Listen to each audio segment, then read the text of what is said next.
No one expected this live TV moment. Ibrahim Traoré directly confronted Oprah Winfrey with a powerful truth that stopped her in her tracks. Her emotional, heartfelt response left the audience and viewers everywhere in tears.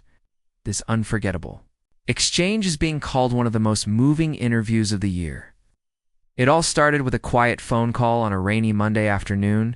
Ibrahim Traoré, president of the transition of Burkina Faso, was wrapping up his day when his assistant handed him a phone. "Mr. President," she said softly, "it's Oprah Winfrey's team. They'd like you to appear on her show."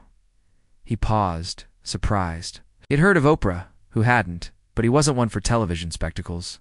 "Why me?" he asked. "They said they've been watching your leadership, and they want to talk about the man behind the title." After a long silence, he finally nodded. "Tell them I'll come." What no one expected, not Oprah, not Ibrahim, not the millions who would watch, was that this interview would become one of the most emotional moments in live television history. By Wednesday evening, Ibrahim was in Chicago, sitting in the green room of Oprah's studio. The lights outside were blinding, and the audience was already buzzing with excitement. Oprah herself walked in backstage, warm smile on her face. "Mr. Traoré," she said, extending a hand. "I've been looking forward to this." He stood, clasping her hand firmly but gently. You replied, but beneath the smiles, there was tension. Oprah was known for asking hard questions that pierced through appearances. And Ibrahim, though calm, was not one to dodge uncomfortable truths. When the cameras rolled and they walked onto the stage, both wore the kind of polite smiles that hid something bigger brewing underneath. Nobody in that audience could have guessed how much those smiles would fade and how many tears would follow. Oprah started softly asking about his childhood, his rise to power, his hopes for Burkina Faso. Ibrahim answered humbly, his words measured, his voice even. But then Oprah leaned forward, her eyes sharp yet kind. "Mr. Traoré," she said, "you talk so much about hope. But isn't it true that your country is still one of the poorest on earth? That people still suffer under your watch? How do you reconcile that with your so-called leadership?" Gasps rippled through the audience. The air grew heavy. Ibrahim didn't flinch. He looked straight into her eyes, his own steady and unshaken. And then, very quietly, he said something. "No one expected," he began. "Poverty is not always what you think it is, and maybe it's time someone told you the truth." Oprah's breath caught. The audience fell silent. For the first time in her long career, Oprah Winfrey looked unsure, and what he said next would shake her and the world to tears. The audience was quiet now, almost afraid to breathe. Oprah stared at Ibrahim, her usual composure slightly cracked. By his steady gaze, she finally spoke again, this time her voice firmer. "Then tell me, Mr. Traoré," she said. "If poverty is not what we think it is, then what is it?" Ibrahim leaned back slightly, folded his hands on his lap, and took a breath. He began softly. "Poverty," he said, "is not just the absence of money or resources. It is the absence of dignity. It is when a mother feels invisible as her children starve. When a farmer prays for rain that never comes. When a child stops dreaming because no one ever told him he mattered." Oprah's lips parted slightly, caught off guard by the way his words seemed to pierce through the lights, through the cameras, straight into her own heart. "You see," he added, his voice calm, "what hurts people most is not empty pockets. It's feeling like the world has decided they are worth nothing." Oprah's eyes blinked quickly as though fighting back something she didn't expect to feel, and the audience began to shift in their seats. The silence in the room stretched longer than any producer would have wanted, but no one dared to cut it. Oprah looked down for a moment, then back up, her eyes shimmering under the studio lights. She tried to speak, but her voice cracked. She began, then stopped. Ibrahim didn't rush her. He simply watched her with a gentle, unjudging calm. Finally, Oprah found her words. "I've interviewed presidents, kings, billionaires," she said, her voice low, "but no one has ever said it like that. No one has ever made me feel it like that." The audience gasped softly. Oprah's hand went to her chest, and a tear slid down her cheek. "I've spent my life telling stories," she whispered, "but I think maybe Tonight I'm the one learning a story I never really understood. Ibrahim reached for the glass of water in front of him and took a slow sip. Then, still looking at her, he said, "Only this. It's never too late to see people again." At that, Oprah's head bowed, and something in the studio shifted. It started with a sniffle. From somewhere near the front row, a woman dabbed at her eyes, then another. Then a man in the back let out a quiet sob. The weight of Ibrahim's words and Oprah's emotional reaction had cracked something wide open in the room. Oh. Even the camera operators, usually stoic, were blinking back tears. Oprah finally lifted her head, eyes red, but her smile returning. Soft. Almost childlike. "You have a gift," she said, voice thick with emotion. "You remind us what being human really means." Ibrahim shook his head gently. "No," he said.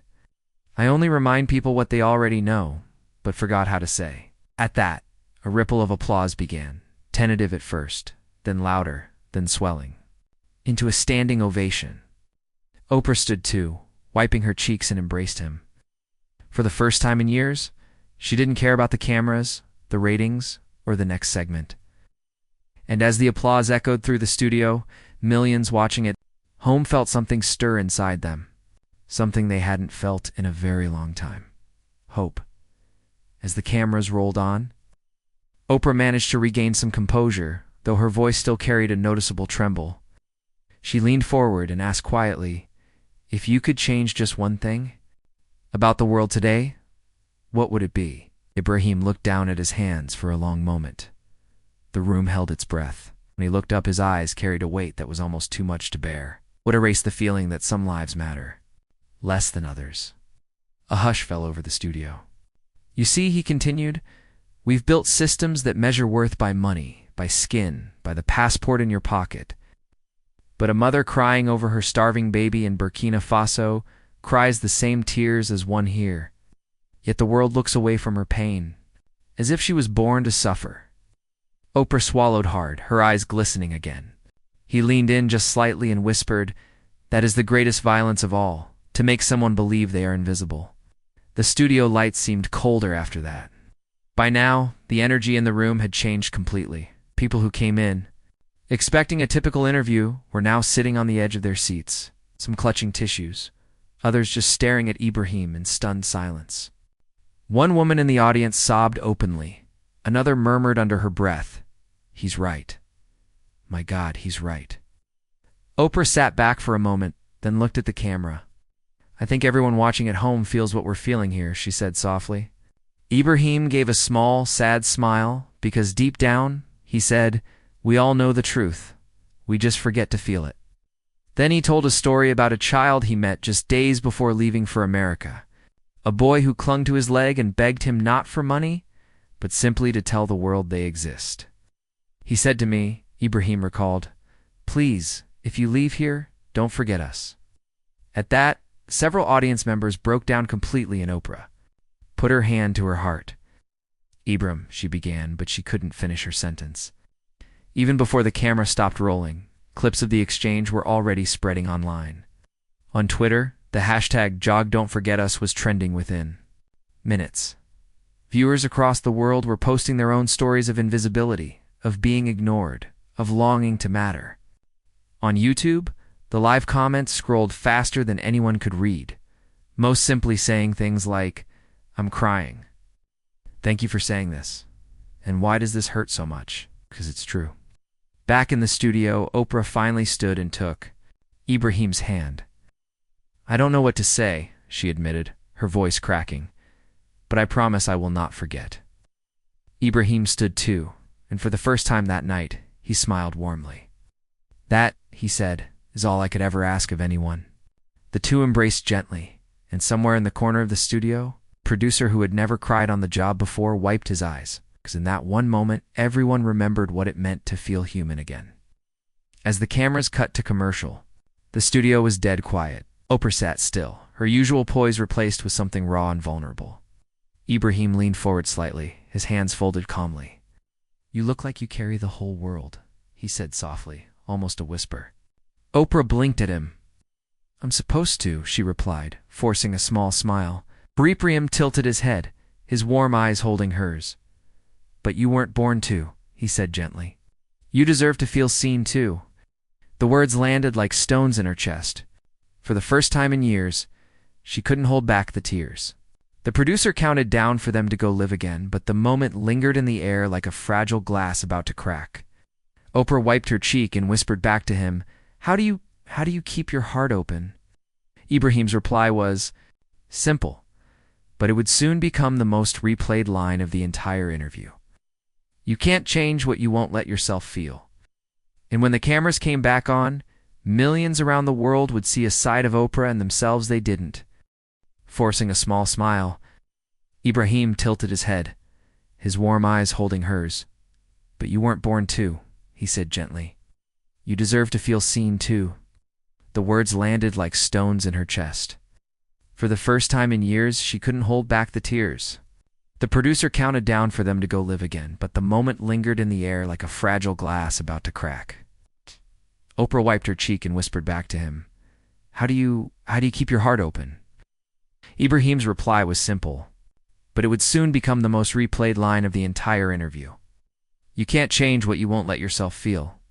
And when the cameras came back on, millions around the world would see a side of Oprah and themselves they didn't know existed. Oprah gathered herself and asked, "Where does this wisdom come from? Were you always this way?" Ibrahim's gaze softened. As he leaned back, "I wasn't born wise," he admitted. "Always born in dust." He shared the story of his mother, a woman who raised him in a tiny hut with a leaking roof and empty shelves. She used to tell him at night, "My son, we may have nothing in our hands, but don't let your heart become empty." He remembered one morning when he was 5, waking up to find his mother boiling stones in a pot to quiet his hunger because she had no food. "I asked her why she didn't cry," he said. His voice cracked for the first time. She said, "If I cry, who will teach you to hope?" The entire studio was silent, some openly weeping now. Oprah put a hand over her mouth, visibly trembling, and Ibrahim added quietly, "I learned that pain can make you bitter or it can make you better, but you must choose." The audience was moved to even clap. Outside the studio, the world was. Watching in real time, clips of the interview went viral before it even finished airing. The hashtags #SirBetterNotBitter and Soren Don't Forget Us were trending worldwide. One viewer posted, "I've never cried watching an interview before. This man speaks for all of us who were made to feel invisible." Another wrote, Ibrahim Traoré, "Just changed my life with one sentence. God bless him."